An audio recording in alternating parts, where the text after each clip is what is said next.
kali pertama kita dapat bawa RAV4 ni untuk pandu uji panjang. Dulu kita dah dapat untuk pandu uji bidia lah. Jadi kali ni kita nak bawa dia pergi ke tempat yang perjalanan yang lebih jauh sikit. Jadi untuk kali yang pertama sekali kita bawa dia datang ke tempat yang macam off-road sikit lah, pasal SUV kan. So kita kena bagi dia cuba sikit tempat-tempat off-road macam ni.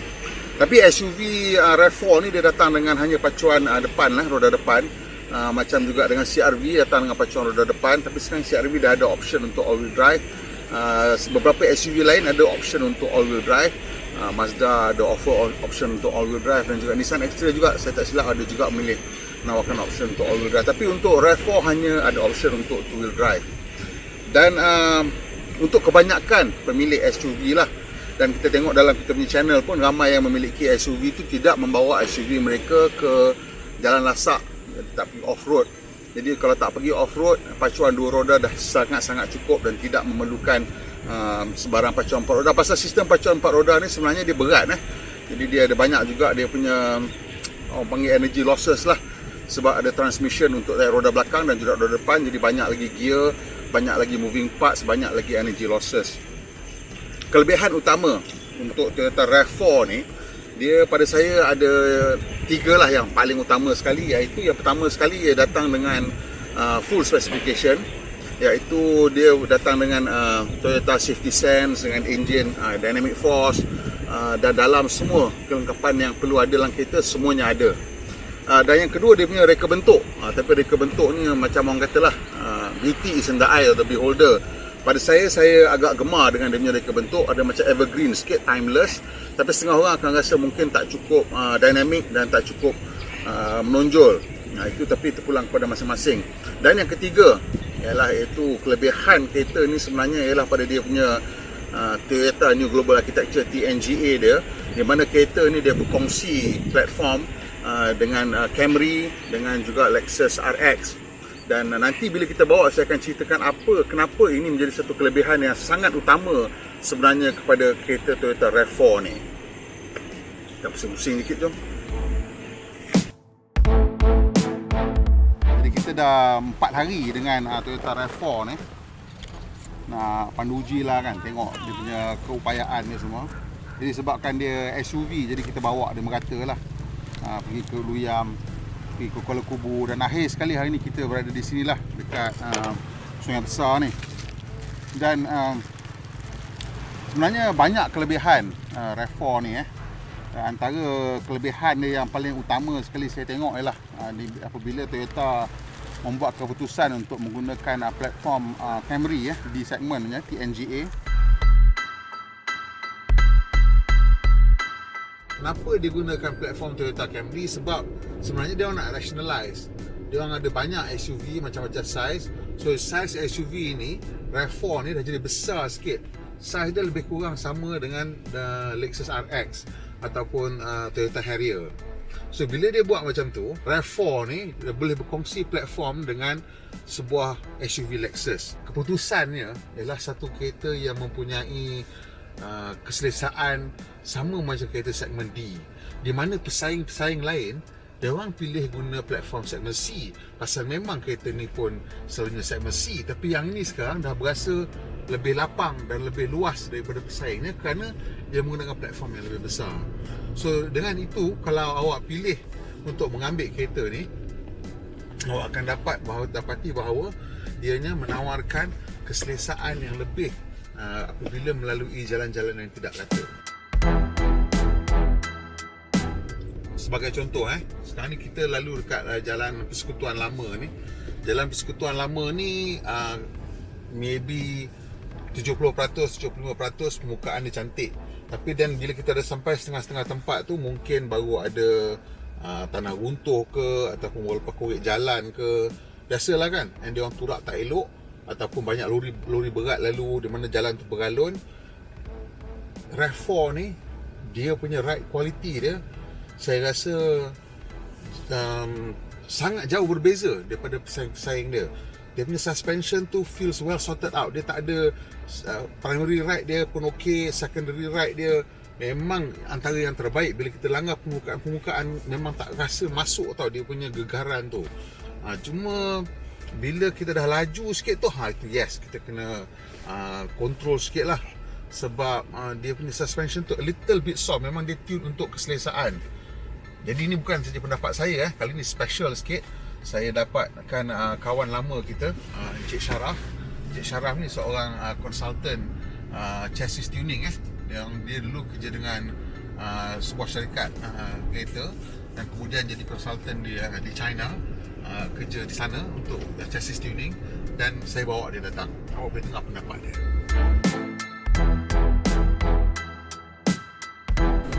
So far macam mana? So far I'm quite impressed lah. Kan?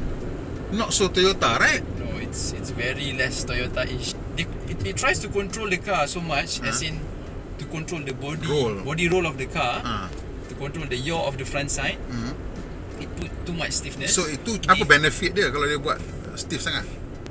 There must be a reason kenapa dia buat macam tu kan? Apa benda yang dia try nak capai? They try to achieve the satisfaction of mid to high speed driving confidence lah. I see. In which dia terpas in a small angle steering lah, macam Right. high speed driving, you know. Right. But kat mana dia rugi is that when you swerve around big angle corners,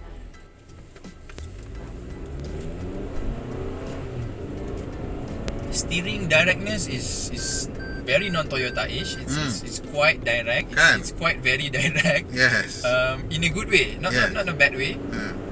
In general, kalau kita drive this kind of car, kita akan rasa sangat happy dan juga enjoyable at a fast pace driving, high speed with small steering angles. So you will enjoy in karak yang portion yang awal-awal before you lepas pada terowong, kan. Sebelum tu kan, if you notice dia punya turn kan macam relax sikit turn kan. But this is quite good. I'm quite confident with the turn in, you know. Predictable kan dia. Very predictable, yeah, true. The tire doesn't collapse. And the body roll angle, although it's a SUV, it feels quite high, but in general I think it's very safe, and it feels the gripness on the road is more okay.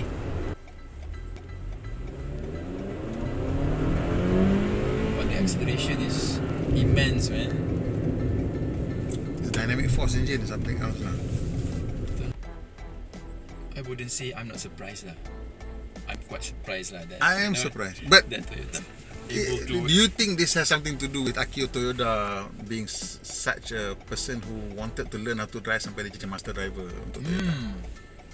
Maybe it makes sense. At some point they think that Toyota should have accumulate some knowledge wealth from Lexus and put it into their product, because they have been putting the design, they have been putting the build quality, the refinements in the sense of in general sense lah kan. Kalau kita drive masuk pun dah rasa macam this has a premiumness in comparison to the old RAV kan.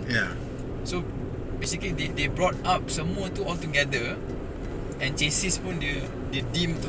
Okay, but satu lagi benda kereta ni yang ramai orang tak sedar ialah the CR-V, the CX-5, semua all based on a C-segment platform.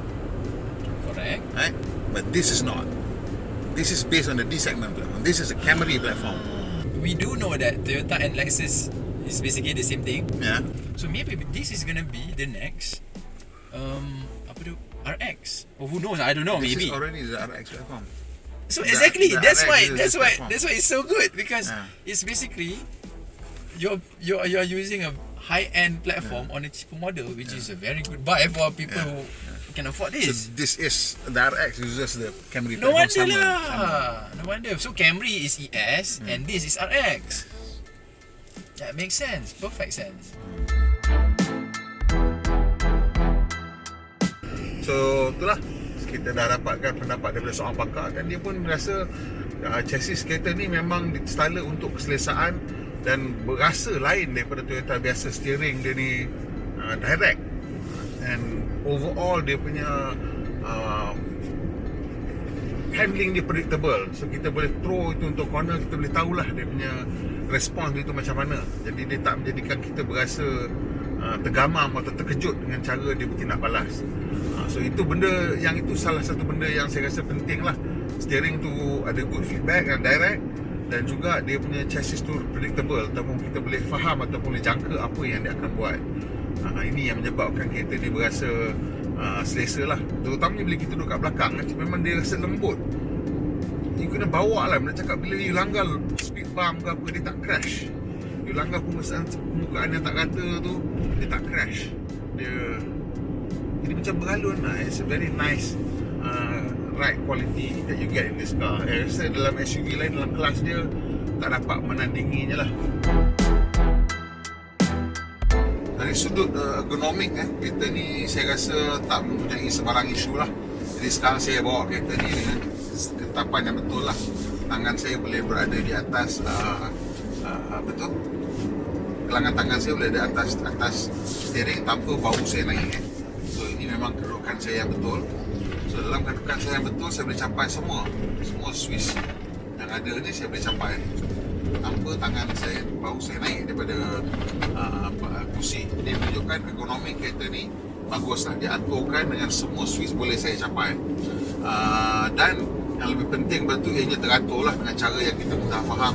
Of course tombol besar ni menjadi petanda lah untuk kita tahu bahawa ini memang untuk kawasan aircon, dan dia punya display juga besar, senang kita nak tengok dan senang kita nak faham lah. Dan ada beberapa switch yang berlampu yang menandakan fungsi sama ada ianya hidup ataupun telah dipadamkan. Dan dia punya instrument cluster ataupun papan pembuka utama dia memang konvensional, tak ada digital, fancy digital, full digital punya, dia macam semi digital. So apa yang dia orang buat lah, dia orang letak basically sebelah kiri dan kanan tu nampak macam bulat, tapi sebenarnya separuh bulatan. It's like a half circle So sebelah kiri dia letakkan rev counter, sebelah kanan penanda aras minyak dan juga penanda aras suhu. Di tengah-tengah tu ialah dia punya screen multifunction display dah. It's a full color screen, dan kat tengah-tengah tu dia paling besar sekali letak dekat atas ialah kelajuan lah, dan speedometer dekat atas, dan kat bawah tu kita boleh pelbagai-bagai maklumat yang kita nak paparkan, sama ada nak letak sistem hiburan ke, nak letak trip komputer ke, ataupun nak letak function-function yang kita boleh pilih, ataupun nak tengok message daripada kereta sebila nak servis apa semua, keluaran benda rosak, ataupun boleh tengok dia punya fuel consumption meter. Saya dua benda yang saya suka letak ialah fuel consumption meter dengan adaptive cruise control punya setting. Tapi bila saya bawa kereta menggunakan adaptive cruise control, saya akan letak adaptive cruise control setting. So senang, sentiasa kita tahu apa yang kereta buat dan apa yang kereta nampak, dan kita boleh agak lah macam mana dia nak respon.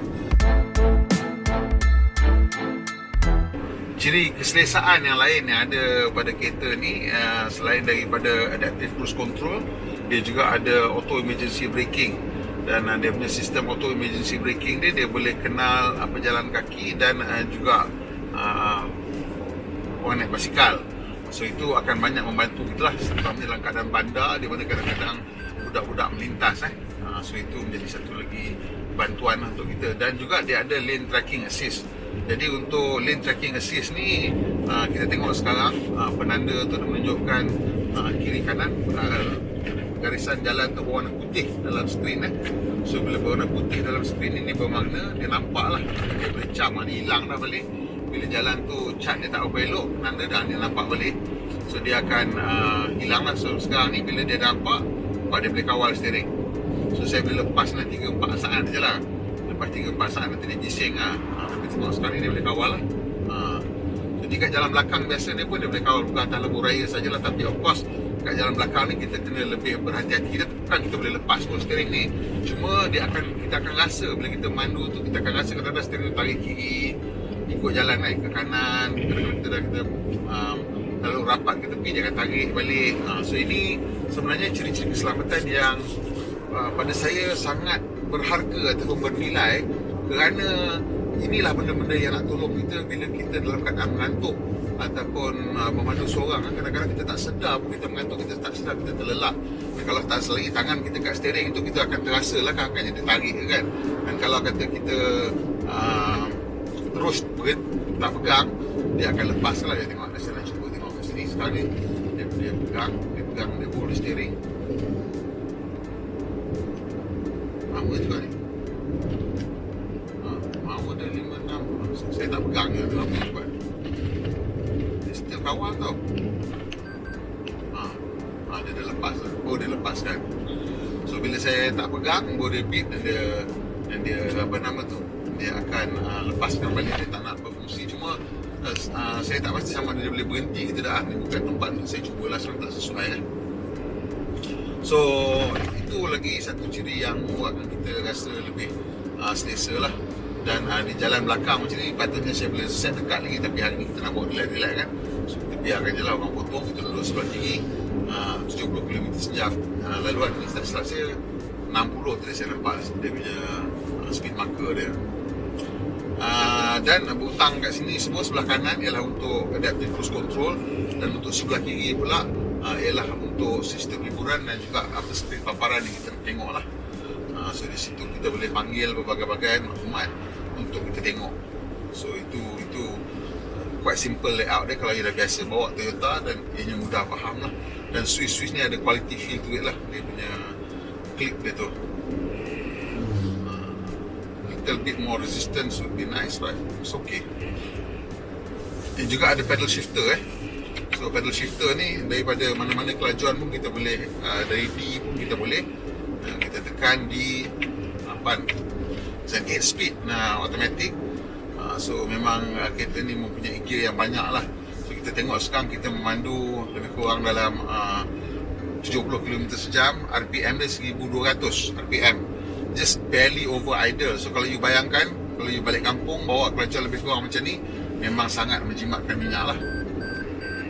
Jadi kita tengok sekarang dia punya instantaneous fuel consumption dia, kita berada dekat hampir-hampir 20 kilometer untuk setiap 1 liter. So sekarang ni bila kita bawa dengan keadaan 70 km sejam ni, RPM turun sampai dah 1000 RPM, sekarang dia dah naik ni 7 ni. So dekat sini 20 km untuk setiap 1 liter. So dia punya penjimatan bahan api memang bagus lah dengan enjin dynamic force ni. So enjin dynamic force ni adalah satu enjin yang dihasilkan oleh Toyota, menggunakan basically dia macam Atkinson cycle lah.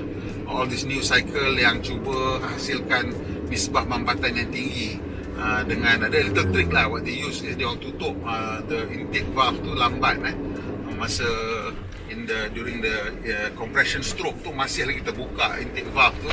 So dia tutup lambat slightly further up than bottom dead center. So actually the compression ratio is probably sama macam kereta petrol biasa, which is probably around 10 to 11.5 maybe. Tapi dia punya expansion ratio dia mungkin sampai 15. So apa yang berlaku ialah it's a slightly high compression masa in the compression stroke, tapi very high expansion rate lah. So di situ membolehkan kereta tu menggunakan sebanyak mana mungkin kecekapan daripada haba yang dihasilkan ataupun yang dihasilkan apabila kita membakar petrol tu. Dan dia mempunyai kecekapan haba thermal efficiency of 45%. So ini satu kecekapan thermal yang sangat tinggi untuk enjin biasa terjalan gaya, tak ada siapa lagi claim setinggi itulah. Di Formula 1 ada enjin satu Mercedes hasilkan yang mempunyai kecekapan haba sebanyak 50%, tapi itu enjin eksperimental untuk F1, tak masuk ke ni lagi pun. So di situ memang kereta ni memang boleh menjimatkan, dan kita boleh tengok dia punya response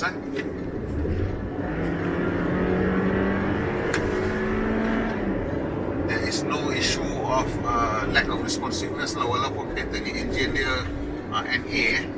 So sedapnya bila NA tu ialah dia respon dia linear So kita puas bawa lah, dia punya respon tu immediate, tak terbolek, tak ada apa lag Dan tapi dia punya red line tak tinggi mana sangat pun, dapat 6,800 macam tu je, so 6,750. And that's fine because kereta ni ada 8 speed. Dengan 8 speed tu dengan torque yang tinggi yang dijana, kereta ni memang sangat tenang dan sangat menjimatkan. Selain daripada itu, ia juga datang dengan full spec Jadi apa ciri-ciri keselamatan yang Toyota ada, semuanya ditawarkanlah untuk kereta ni. Dan itu adalah satu lagi kelebihan yang besar sebenarnya, kerana bila ada ciri macam Toyota Safety Sense ni, terutama sekali bila ada adaptive cruise control, kereta ni menjadi satu kereta yang pada saya lah lebih berguna lah dan lebih selesa. Ini benda ni mungkin ramai yang tak perasan sangat dan tak kisah ke apa ke, sebabkan keselamatan nama pun safety sense orang kata not a sexy subject lah kan.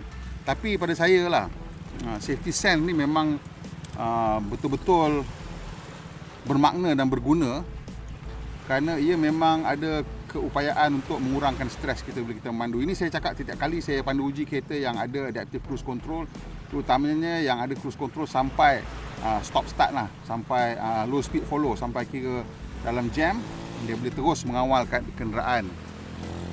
Dan hari ni kita cuba macam-macam kita cuba kereta ni dia dalam lebuh raya dan juga masuk ke jalan biasa, semua kita gunakan adaptive cruise control. Saya rasa saya gunakan adaptive cruise control mungkin 60-70% daripada masa sepanjang masa kita memandu kereta ni tadi.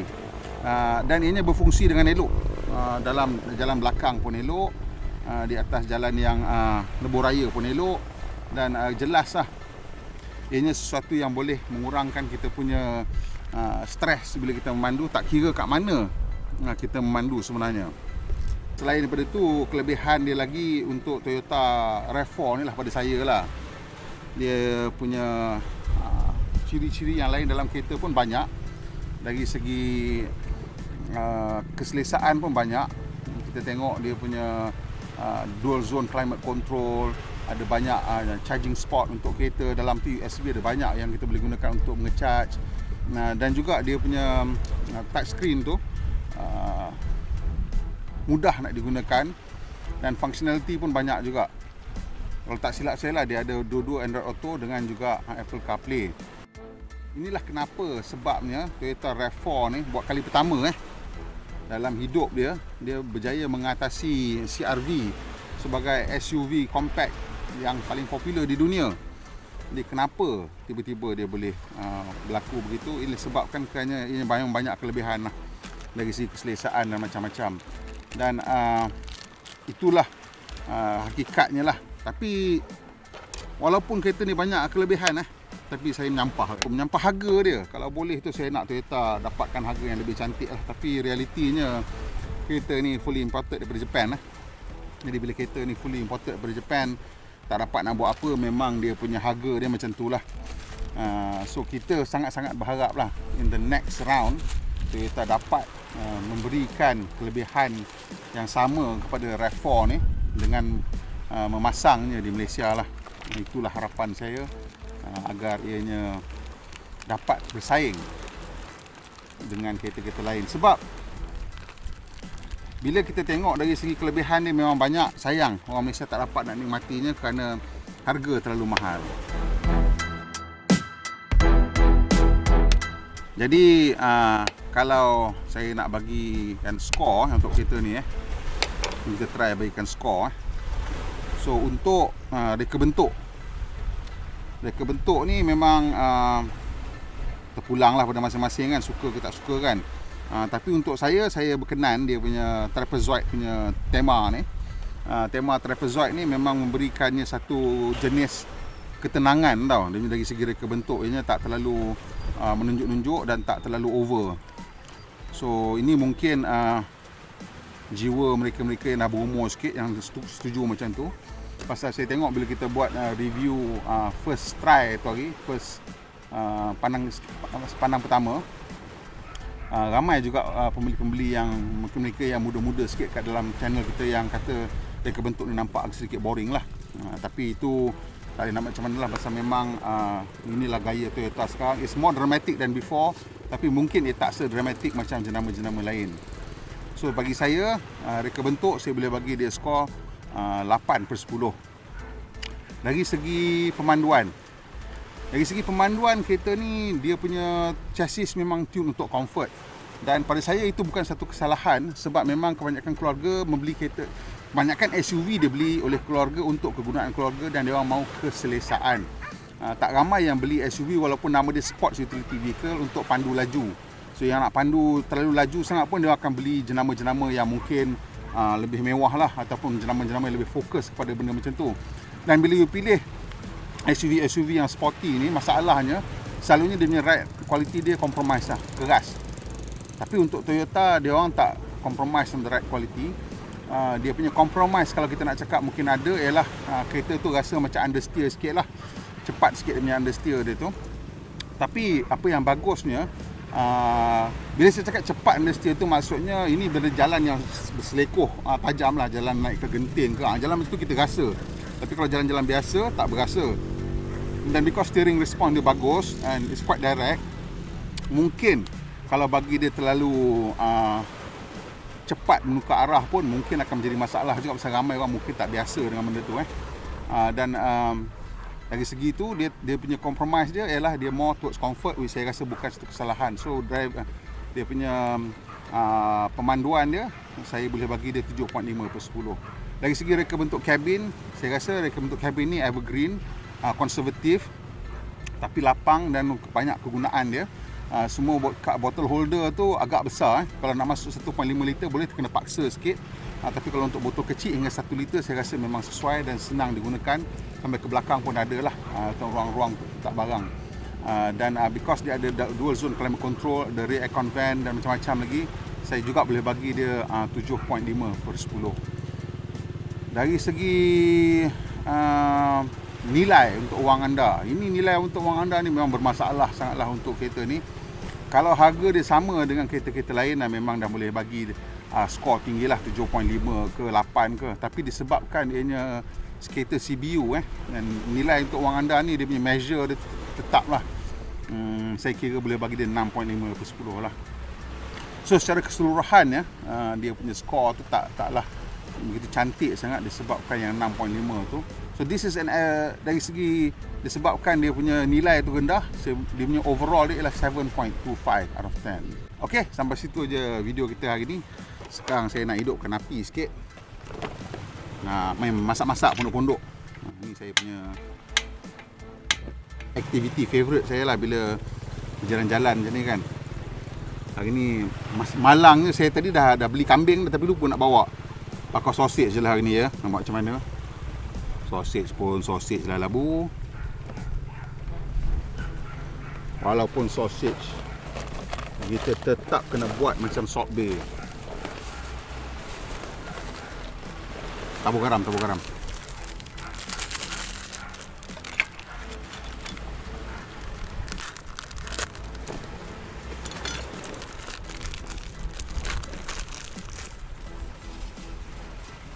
mana dah terbang angin tiup.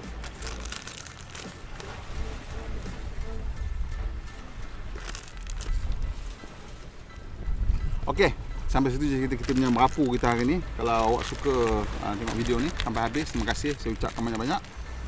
Kalau awak rasa berguna, kongsikan dengan kawan-kawan. Dan of course tolong subscribe dan tekan butang lonceng untuk dapat maklumat terkini bila kita mau naik video terbaru. Pemandu Malaysia, pemandu yang berhemah. Kita jumpa lagi insya-Allah.